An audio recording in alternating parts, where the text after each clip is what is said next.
മുട്ട പൊരിക്കാമെന്നും പറഞ്ഞ് അടുപ്പിൻ്റെ മേളിൽ സൈഡിന് കയറി ഇരിക്കുകയാണ് കേട്ടോ. അപ്പോൾ ഇന്ന് അവരെ സ്കൂളിൽ അവർക്ക് പറ്റുന്ന എന്തെങ്കിലും ഒരു വിഭവം ഉണ്ടാക്കി ഒരു വീഡിയോ എടുത്തിടാൻ പറഞ്ഞായിരുന്നു. അങ്ങനെയാണ് നമ്മൾ മുട്ട പൊരിക്കാമെന്ന് വെച്ചത്. അപ്പോൾ കുഞ്ഞുള്ളിയും മുട്ടയും കുറച്ച് ഉപ്പും കൂടെ ചാലിച്ച് അവൻ തന്നെ ഇളക്കാമെന്ന് പറഞ്ഞാൽ ചെയ്യുന്നത് കേട്ടോ. അപ്പോൾ ചട്ടി ചൂടാവാനായിട്ട് അടുപ്പി വെച്ചേക്കുവാണേ. ചൂടായി പുള്ളിക്കാരൻ ഒഴിക്കുവാണ് കേട്ടോ. അതൊരു സൈഡിലായിപ്പോയി കുഞ്ഞല്ലേ. ഒഴിച്ച്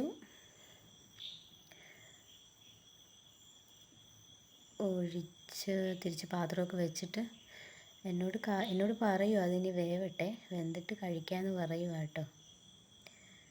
അപ്പോൾ അടുപ്പിൻ്റെ സൈഡിന് ഇരിക്കുന്നതുകൊണ്ട് ചൂടടിക്കുന്നുണ്ട് പുള്ളിക്കാരൻ കേട്ടോ. അപ്പോൾ ഇങ്ങനെ കുറച്ച് നേരം അത് വേവുന്നത് നോക്കി നമുക്ക് ഇരിക്കാം.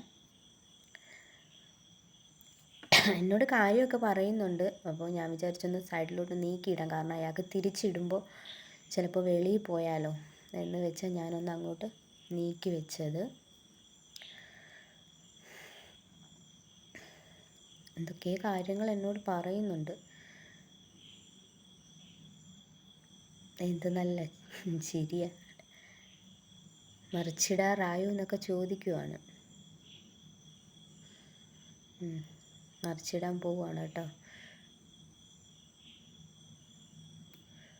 മറിച്ചിട്ടപ്പോൾ ഉണ്ടല്ലോ അത് 2 പീസായി കേട്ടോ. തിരിച്ചിടാൻ പറ്റുന്നില്ല.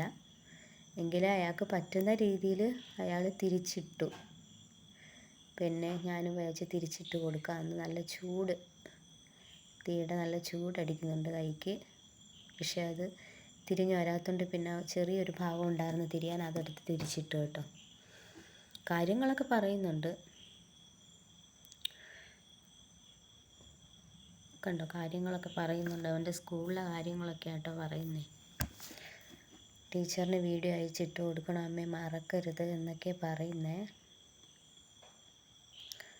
കുറച്ചും കൂടെ കിടക്കണം കേട്ടോ.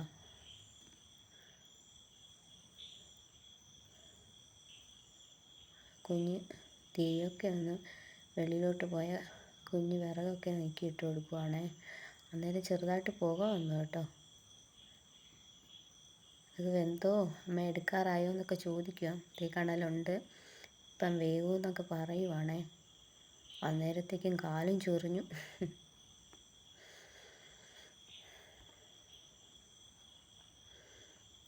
എന്നോടത് ചോദിക്കുന്നുണ്ട്, വെന്തോ അമ്മ, ഇത് എടുക്കാറായോ അമ്മേ, എടുക്കാറായോ എന്ന് ചോദിക്കുന്നുണ്ട് കേട്ടോ.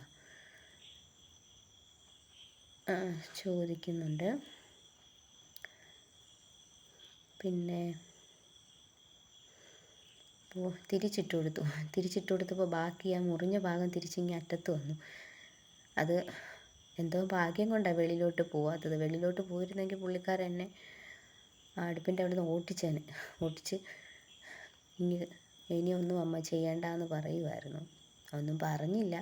ഭാഗ്യത്തിന് അത് പുറത്തോട്ട് പോയില്ല കേട്ടോ.